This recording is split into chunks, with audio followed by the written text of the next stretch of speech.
LH발 투기 의혹이 전국으로 걷잡을 수 없이 번지면서 이제 어디부터 손을 대야 할지 난감할 지경입니다.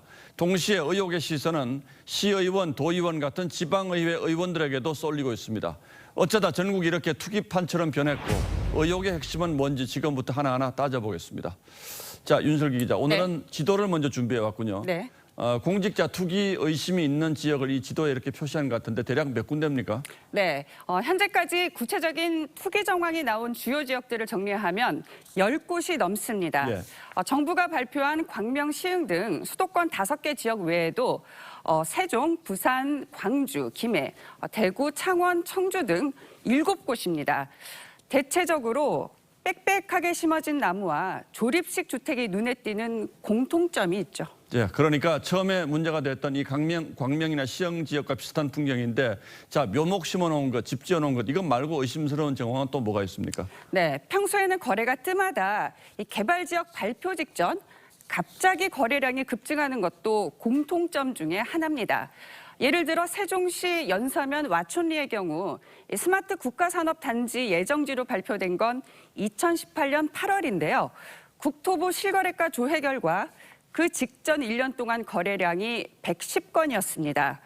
보시다시피 매년 한 40에서 50건대였던 거래량이 공교롭게도 발표 직전 2배로 뛴 거죠. 자, 그러니까 아무 정보 없이 이런 일이 일어난다는 건 상식적으로 좀 납득하기 어려운 거죠.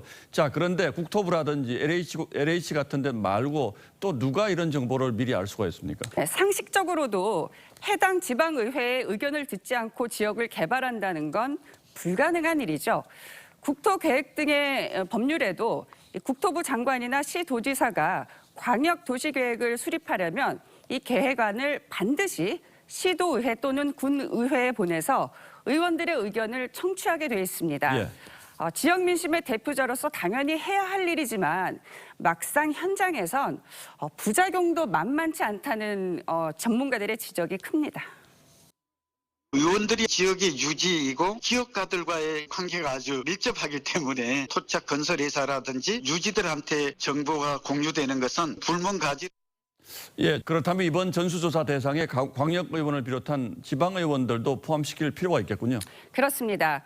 현재 전국 곳곳에서 이 지방의원들의 투기 의혹이 드러나면서 파장이 지방의회까지 확산되는 건 시간 문제로 보입니다. 실제 지방의원들도 전수조사를 하자는 목소리가 경기도와 대구 등에서 잇따르고 있죠. 예. 어려운 얘기가 아니거든. 적폐청산을 주장하던 정부가 내부적으로 적이 있고 해야 될 건 안 했다는 얘기야.